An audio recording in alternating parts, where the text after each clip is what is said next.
Halo kawan-kawan semuanya, balik lagi di konten Garmis, Galeri Misteri.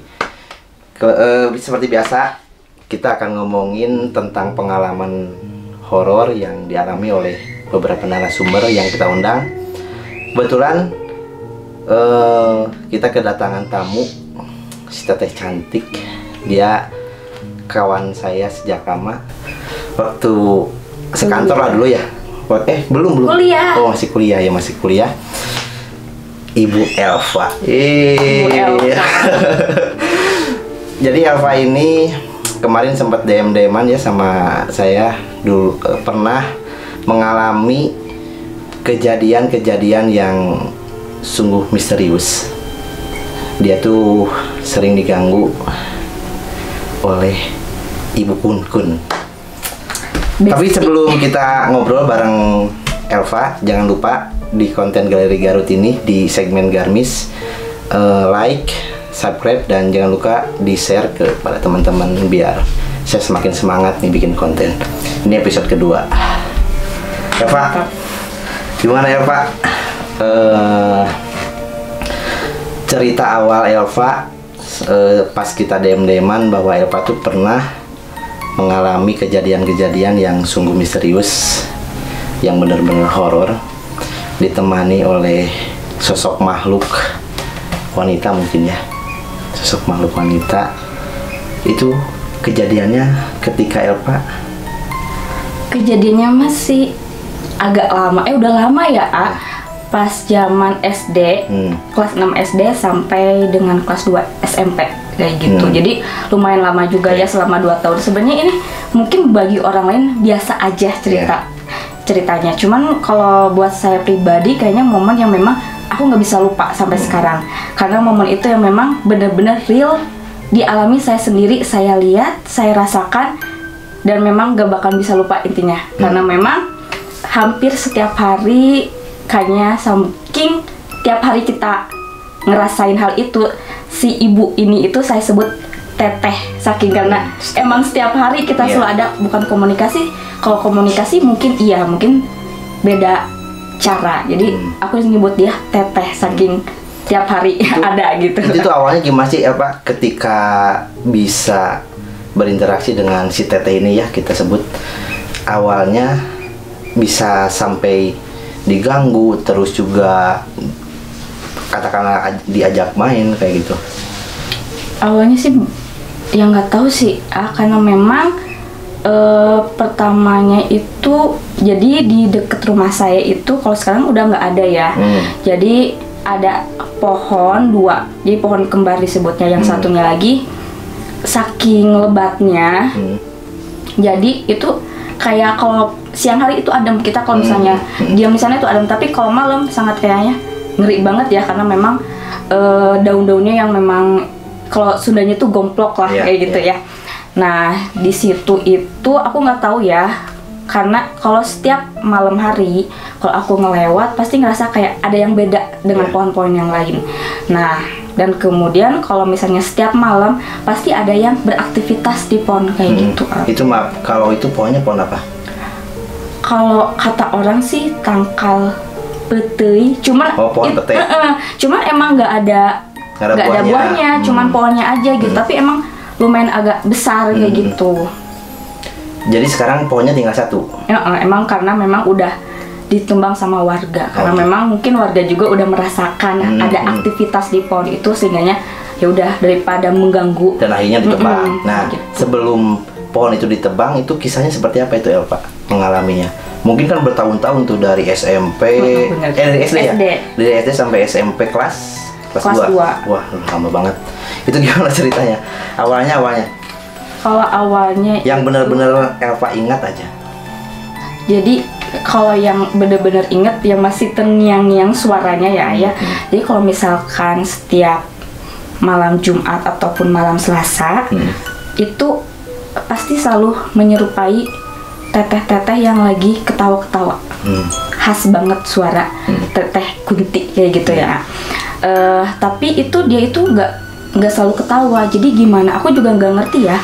mungkin gimana mood si tetehnya. Jadi kadang malam Jumat pertama dia kayak yang senang, jadi kayak ketawa-ketawa. Malam Jumat yang kedua dia selalu marah-marah, teriak-teriak. Dan yang ketiga dia selalu menyerupai orang-orang yang saya kenal gitu. Orang terdekat lah ya. Itu contohnya kalau misalkan pertama yang Elva rasain tuh kejadian apa yang diingat? Kejadian yang diingat itu dia selalu menyerupai orang-orang rumah. Karena kan kalau zaman dulu kan, kalau papa saya itu kan selalu pulangnya jam 10 malam. Nah tiba-tiba waktu malam Jumat itu mungkin papa saya pulang telat. Kalau dulu kan kita jarang ada handphone kayak sekarang ya, kan cuma SMS sama telepon ya, dan itu jarang pun komunikasi. Dan itu pun kalau penting ya. Nah kebetulan pas jam 9 atau jam 10 itu tiba-tiba ada yang ketuk pintu. Assalamualaikum, teh buka pintu. Oh papa pas kita buka, oh pas dibuka nggak ada siapa-siapa, kayak gitu. Itu belum punya pikiran ke arah sana belum. Pertama siapa yang lewat kali, masih berpikir positif dong, yang lewat kali atau memang yang iseng atau misalkan om kayak gitu kan. Nah yang kedua, kalau di rumah saya kan sering pengajian kayak gitu. Nah kebetulan waktu itu aku ada halangan, jadi nggak ikut mami aku buat pengajian. Berarti kan otomatis di rumah saya nggak ada siapa-siapa.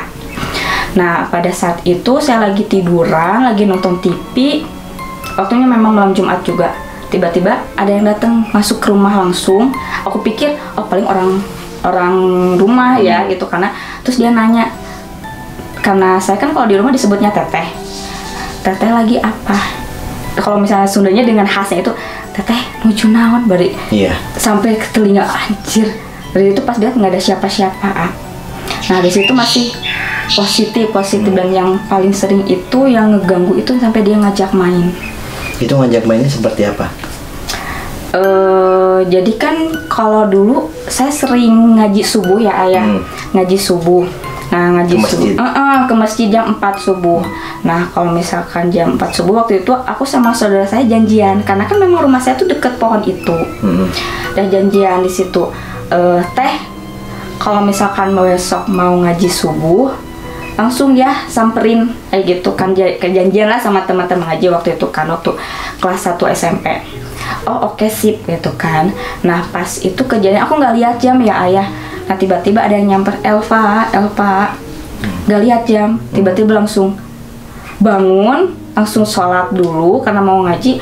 Pas udah beres sholat tahajud, sholat malam, pas lihat jam kok masih jam 1 gitu kan. Kadang-kadang kalau ngaji kita jam 4. Dari situ diem aja, Elpa terus aja ngajak main, Elpa hayu gitu.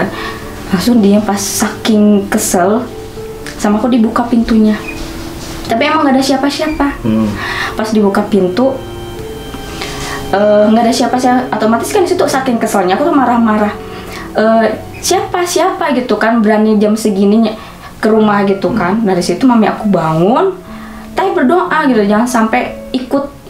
Takutnya mungkin kalau zaman dulu kalau misalkan aku ikutnya, takutnya dibawa gitu kan ya. Nah dari situ langsung saya ke rumah sama mami saya. Aku ngobrol sama mami, ada orang gitu kan. Mami aku nggak percaya. Nah tiba-tiba, ayo berdoa. Pas udah berdoa, nah dari situ ketahuan ada yang ketawa. Mungkin iseng ngeprank lah ya kalau zaman sekarang. Tapi maaf ibu, kamu dengar itu ada yang ketawa? Nah awalnya pas waktu nyamper Elva manggil-manggil tuh nggak percaya karena memang gak dengar. Nah pas waktu udah berdoa, pas di hari yang sama, selang jam 3, pas karena aku udah keluar, si mami baru udah berdoa. Pas berdoa si teteh itu ternyata ketawa. Itu Elva pas keluar ngata-ngatain atau gimana? Kesel lah gitu kan, ngata-ngatain yang benar-benar kasar lah, kalau bahasa Sundanya tuh benar-benar kasar, karena memang kesel banget kan gitu kan. Udah berapa hari terus aja ngajak main kayak gitu. Setelah orang tua tahu bahwa Elva tuh sering istilahnya diganggu terus diajak, ya mungkin orang lain lihat, mungkin Elva bisa lihat kayak gitu kan. Nah setelah itu kan Elva ada cerita lagi nih, pas di rumah tiba-tiba ada yang terbang. Gimana? Nah buat cewek nih ya bener ya, kalau misalnya orang selalu bilang kalau lagi halangan itu kalau buat cewek harus bener-bener bersih. Kayak gitu. Kalau aku dulu emang nggak percaya karena mungkin itu mah omongan kolot gitu. Tapi kan. itu si makhluknya yang ngeganggu yang pertama sama kayaknya. Masih sama kayaknya. Masih sama karena memang posisinya dari pohon itu. Kebetulan kan waktu itu saya lagi halangan gitu kan. Biasanya kalau misalnya cewek itu kalau malam-malam selalu kayak aduh males gitu kan buat ganti. Nah, saking joroknya saya dulu saya ganti di kamar tanpa ke air gitu. Yaudahlah karena memang udah ngantuk berat, saya simpen di kasur. Tapi pakai kresek? Enggak. Enggak, cuma dibulen-bulen gitu. Jorok. Nah di situ kan karena emang kalau omongan orang itu kalau misalnya lagi halangan itu cewek harus bersih ya.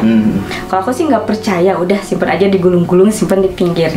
Nah pas pagi-pagi bangun tiba-tiba sih kalau keadaan ada darah dari kasur kayak tetesan darah gitu sampai pintu keluar. Pintu keluar. Jadi kalau kamar aku nih kayak gini ya, ini kamar. Jadi ada pintu ke balkon. Oh, di atas berarti.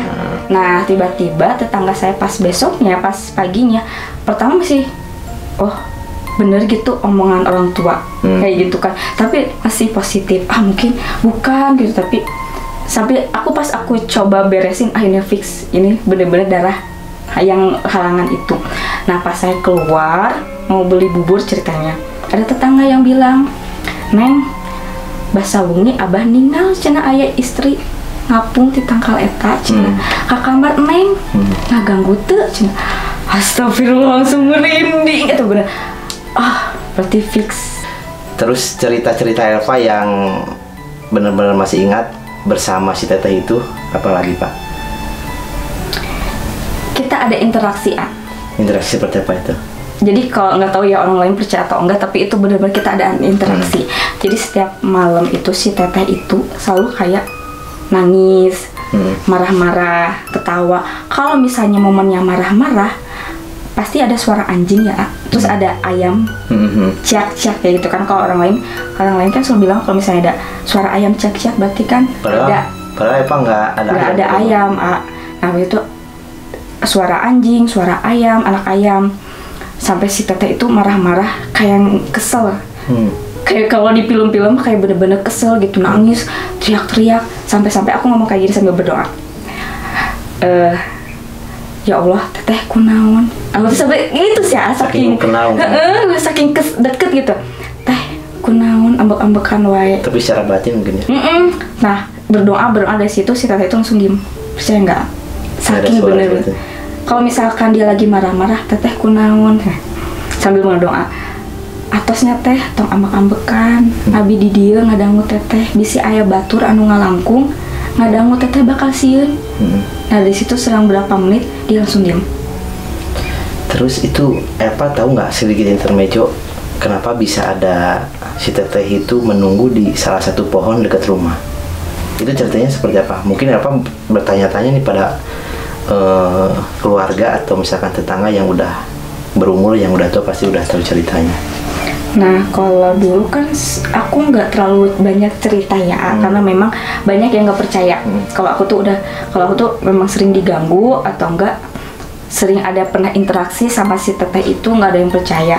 Cuman karena waktu itu lagi bulan puasa. Kalau bulan puasa kan kita terawehan sampai tadarus sampai tengah malam kan, kayak gitu. Nah si anak tetangga ini dia tuh pulang malam. Kalau biasanya kan kalau misalnya terawehan kan kita selalu pakai mukena ya ayah. Yeah. Nah si teteh itu diem di di pohon di bawah itu. Nah si tetangga aku tuh mikirnya dia itu udah pulang terawehan, dikiranya aku pulang terawehan. Neng gerak uwi kenal didinya ngayumu kena siun teteh mamelona dah ya. Pas gitu pas paginya dia nanya, Neng uih tadarusan tabu sabar tuh teh tarawehan. Kepikiran dong waktu malamnya ari teteh wungin narosaha cenah. Dari situ kan langsung dia kan panik kayak gitu kan, panik dia cerita sama orang tuanya karena kebetulan orang tuanya memang bisa ya itu bisanya. Nah dari situ dia bilang ternyata katanya itu tuh kiriman dari tetangga kampung. Kampung tetangga. Karena dia tuh emang tinggalnya di pohon.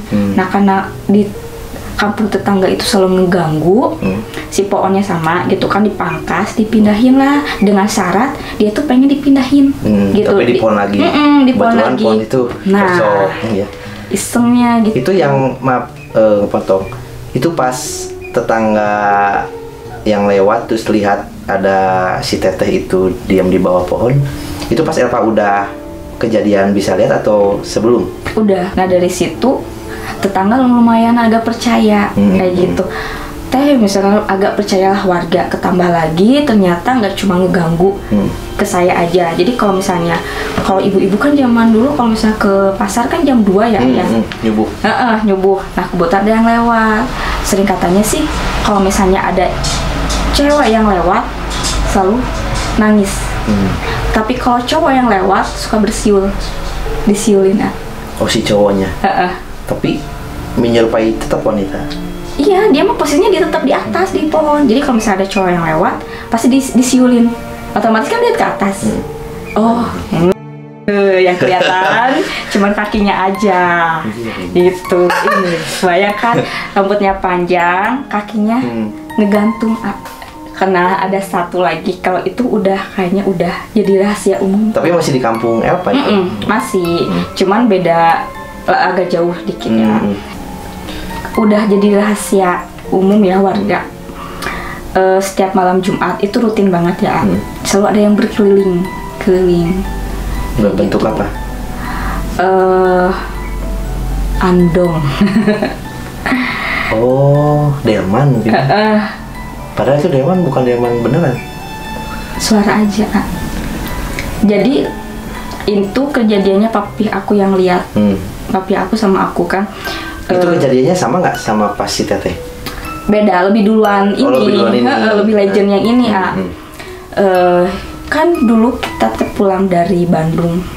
Kan malam ya tengah malam jam 11:30-an. Yang namanya pulang dari Bandung kan kita suka beres-beres angkat-angkat barang dari mobil ke rumah. Nah di situ tuh aku tuh ngangkat sama papi aku ngangkat tas, biasalah beres-beres makanan kayak gitu, karena kan yang namanya udah ke rumah nenek pasti selalu dikasih oleh-oleh ya. Nah skip ya. Nah udah kayak gitu ada suara delman dengan khas yang ting ketepak gitu ya. Nah aku sempet antusias, wah ada delman, kan masih kecil, suka seneng lah kalau ada delman gitu, gitu. Kan. Wah ada gitu kan. Itu malam? Jam 12.